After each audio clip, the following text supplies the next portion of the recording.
شروع اللہ کا نام لے کر جو بڑا مہربان نہایت رحم والا ہے۔ الف لام را، یہ اللہ کی کتاب اور قرآن روشن کی آیتیں ہیں۔ کسی وقت کافر لوگ آرزو کریں گے کہ اے کاش وہ مسلمان ہوتے۔ اے نبی، ان کو ان کے حال پر رہنے دو کہ کھا پی لیں اور فائدے اٹھا لیں، اور لمبی لمبی آرزویں ان کو دنیا میں مشغول کیے رکھیں۔ آخر کار ان کو اس کا انجام معلوم ہو جائے گا۔ اور ہم نے کوئی بستی ہلاک نہیں کی مگر اس کا وقت مقرر لکھا ہوا تھا۔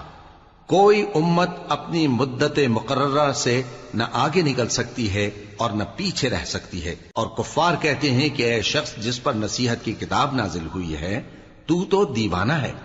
اگر تو سچا ہے تو ہمارے پاس فرشتوں کو کیوں نہیں لے آتا؟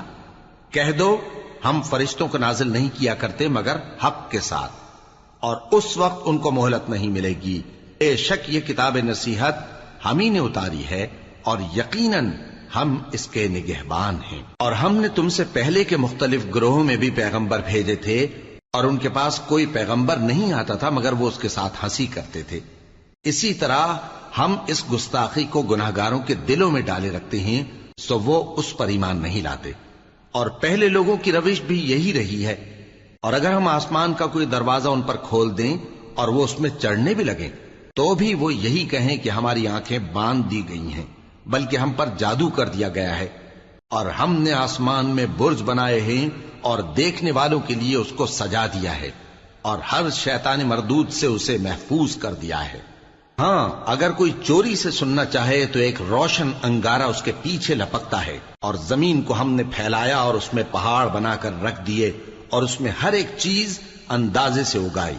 اور ہم نے تمہارے لیے اور ان لوگوں کے لیے جن کو تم روزی نہیں دیتے اس میں معاش کے سامان پیدا کیے، اور ہمارے ہاں ہر چیز کے خزانے ہیں، اور ہم اس کو بمقدار مناسب اتارتے رہتے ہیں۔ اور ہم ہوائیں چلاتے ہیں جو پانی سے بھری ہوئی ہوتی ہیں، سو ہم آسمان سے مے برساتے ہیں، پھر ہم تم کو اس کا پانی پلاتے ہیں، اور تم تو اس کا خزانہ نہیں رکھتے۔ اور یقیناً ہم ہی حیات بخشتے اور ہم ہی موت دیتے ہیں، اور ہم ہی سب کے وارث ہوں گے۔ اور جو لوگ تم میں پہلے گزر چکے ہیں ہم کو معلوم ہے، اور جو پیچھے آنے والے ہیں وہ بھی ہم کو معلوم ہے۔ اور تمہارا پروردگار قیامت کے دن ان سب کو جمع کرے گا، وہ بڑا دانا ہے، خبردار ہے۔ اور ہم نے انسان کو کھنکھناتے سڑے ہوئے گارے سے پیدا کیا ہے، اور جنوں کو اس سے بھی پہلے بے دھوئیں کی آگ سے پیدا کیا تھا۔ اور وہ وقت قابل ذکر ہے جب تمہارے پروردگار نے فرشتوں سے فرمایا تھا کہ میں کھنکھناتے سڑے ہوئے گارے سے بشر بنانے والا ہوں، بس جب میں اس کو درست کر لوں اور اس میں اپنی طرف سے روح پھونک دوں تو اس کے آگے سجدے میں گر پڑنا۔ چنانچہ فرشتے تو سب کے سب سجدے میں گر پڑے مگر شیطان کہ اس نے سجدہ کرنے والوں کے ساتھ ہونے سے انکار کیا۔ فرمایا اے ابلیس، تجھے کیا ہوا کہ تو سجدہ کرنے والوں میں شامل نہ ہوا؟ اس نے کہا میں ایسا نہیں ہوں کہ انسان کو جس کو تو نے کھنکھناتے سڑے ہوئے گارے سے بنایا ہے سجدہ کروں۔ فرمایا یہاں سے نکل جا کہ اب تو مردود ہے، اور تجھ پر قیامت کے دن تک لعنت برسے گی۔ اس نے کہا کہ پروردگار مجھے اس دن تک مہلت دے جب لوگ مرنے کے بعد زندہ کیے جائیں گے۔ فرمایا اچھا، سو تجھے مہلت دی جاتی ہے وقت مقرر یعنی قیامت کے دن تک۔ اس نے کہا کہ پروردگار جیسا تو نے مجھے بھٹکا دیا ہے میں بھی زمین میں لوگوں کے لیے گناہوں کو آراستہ کر کے دکھاؤں گا اور سب کو بہکاؤں گا۔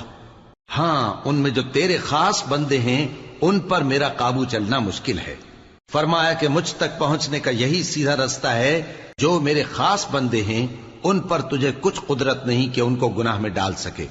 ہاں، بد راہوں میں سے جو تیرے پیچھے چل پڑے، اور ان سب کے وعدے کی جگہ جہنم ہے۔ اس کے 7 دروازے ہیں، ہر ایک دروازے کے لیے ان میں سے الگ الگ حصہ ہے۔ جو متقی ہیں وہ باغوں اور چشموں میں ہوں گے۔ ان سے کہا جائے گا کہ ان میں سلامتی اور امن و اطمینان سے داخل ہو جاؤ، اور ان کے دلوں میں جو کدورت ہوگی ہم اسے نکال دیں گے، گویا بھائی بھائی مسندوں پر ایک دوسرے کے سامنے بیٹھے ہوں۔ نہ ان کو وہاں کوئی تکلیف پہنچے گی اور نہ وہ وہاں سے نکالے جائیں گے۔ اے پیغمبر میرے بندوں کو بتا دو کہ میں بڑا بخشنے والا ہوں، بڑا مہربان ہوں، اور یہ کہ میرا عذاب بھی درد دینے والا عذاب ہے۔ اور ان کو ابراہیم کے مہمانوں کا احوال سنا دو۔ جب وہ ابراہیم کے پاس آئے تو سلام کہا، انہوں نے کہا کہ ہمیں تو تم سے ڈر لگتا ہے۔ مہمانوں نے کہا کہ ڈریے نہیں، ہم آپ کو ایک دانشمند لڑکے کی خوشخبری دیتے ہیں۔ وہ بولے کہ جب مجھے بڑھاپے نے آ پکڑا تو تم خوشخبری دینے لگے، اب کاہے کی خوشخبری دیتے ہو؟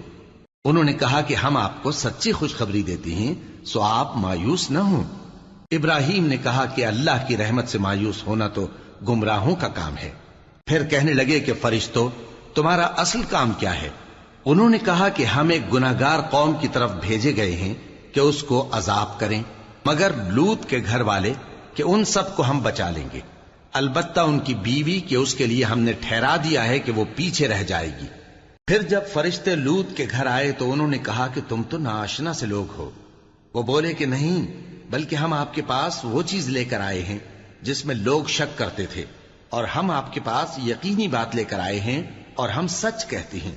تو آپ کچھ رات رہے سے اپنے گھر والوں کو لے نکلیں اور خود ان کے پیچھے چلیں، اور آپ میں سے کوئی شخص پیچھے مڑ کر نہ دیکھے، اور جہاں آپ کو حکم ہو وہاں چلے جائیے۔ اور ہم نے لوط کی طرف وہی بھیجی کہ ان لوگوں کی جڑ صبح ہوتے ہوتے کاٹ دی جائے گی، اور اہل شہر لوط کے پاس خوش خوش دوڑے آئے۔ لوط نے کہا کہ یہ میرے مہمان ہیں، کہیں ان کے بارے میں مجھے رسوا نہ کرنا، اور اللہ سے ڈرو اور میری بے آبروئی نہ کرو۔ وہ بولے، کیا ہم نے تم کو سارے جہان کی حمایت و طرفداری سے منع نہیں کیا؟ انہوں نے کہا کہ اگر تمہیں کرنا ہی ہے تو یہ میری قوم کی لڑکیاں ہیں، ان سے شادی کر لو۔ اے نبی، تمہاری جان کی قسم، وہ اپنی مستی میں مدہوش ہو رہے تھے، سو ان کو سورج نکلتے نکلتے چنگھاڑ نے آ پکڑا، اور ہم نے ان بستیوں کو الٹ کر نیچے اوپر کر دیا اور ان پر کھنگر کی پتھریاں برسائیں۔ بے شک اس قصے میں اہل فراست کے لیے نشانی ہے، اور وہ بستیاں اب تک شام جانے والے سیدھے رستے پر موجود ہیں۔ بے شک اس میں ایمان لانے والوں کے لیے نشانی ہے۔ اور بن کے رہنے والے یعنی قوم شعیب کے لوگ بھی گناہگار تھے، تو ہم نے ان سے بھی بدلہ لیا، اور یہ دونوں شہر کھلے رستے پر موجود ہیں۔ اور وادی ہجر کے رہنے والوں نے بھی پیغمبروں کی تکذیب کی، ہم نے ان کو اپنی نشانیاں دیں اور وہ ان سے منہ پھیرتے رہے، اور وہ پہاڑوں کو تراش تراش کر گھر بناتے تھے کہ امن و اطمینان سے رہیں گے۔ آخر زوردار آواز نے ان کو صبح ہوتے ہوتے آ پکڑا، اور جو کام وہ کرتے تھے وہ ان کے کچھ بھی کام نہ آئے۔ اور ہم نے آسمانوں اور زمین کو اور جو مخلوقات ان میں ہے سب کو تدبیر کے ساتھ پیدا کیا ہے، اور قیامت تو ضرور آ کر رہے گی، تو تم ان لوگوں سے اچھی طرح سے درگزر کرو۔ کچھ شک نہیں کہ تمہارا پروردگار ہی سب کچھ پیدا کرنے والا ہے، جاننے والا ہے۔ اور ہم نے تم کو 7 آیتیں جو نماز میں دہرا کر پڑھی جاتی ہیں، یعنی سورہ الحمد اور عظمت والا کلام عطا فرمایا ہے۔ ہم نے کفار کی کئی جماعتوں کو جن کو فوائد دنیاوی سے نوازا ہے، تم ان کی طرف رغبت سے آنکھ اٹھا کر نہ دیکھنا، اور نہ ان کے حال پر رنج و غم کرنا، اور مومنوں کے ساتھ تواضع سے پیش آنا، اور کہہ دو کہ میں تو اعلانیہ ڈر سنانے والا ہوں، اور ہم ان کفار پر اسی طرح عذاب نازل کریں گے جس طرح ان لوگوں پر نازل کیا جنہوں نے تقسیم کر دیا، یعنی قرآن کو کچھ ماننے اور کچھ نہ ماننے سے ٹکڑے ٹکڑے کر ڈالا۔ سو تمہارے پروردگار کی قسم، ہم ان سے ضرور پرسش کریں گے ان کاموں کی جو وہ کرتے رہے۔ پس جو حکم تم کو اللہ کی طرف سے ملا ہے وہ لوگوں کو بے دھڑک سنا دو، اور مشرکوں کا ذرا خیال نہ کرو۔ ہم تمہیں ان لوگوں کے شر سے بچانے کے لیے کافی ہیں جو تم سے ہنسی کرتے ہیں، جو اللہ کے ساتھ کوئی اور معبود قرار دیتے ہیں، سو ان قریب ان کو ان باتوں کا انجام معلوم ہو جائے گا۔ اور ہم جانتے ہیں کہ ان کی باتوں سے تمہارا دل تنگ ہوتا ہے، تو تم اپنے پروردگار کی تسبیح کہتے اور اس کی خوبیاں بیان کرتے رہو، اور سجدہ کرنے والوں میں سے ہو جاؤ، اور اپنے پروردگار کی عبادت کیے جاؤ یہاں تک کہ تمہاری موت کا وقت آ جائے۔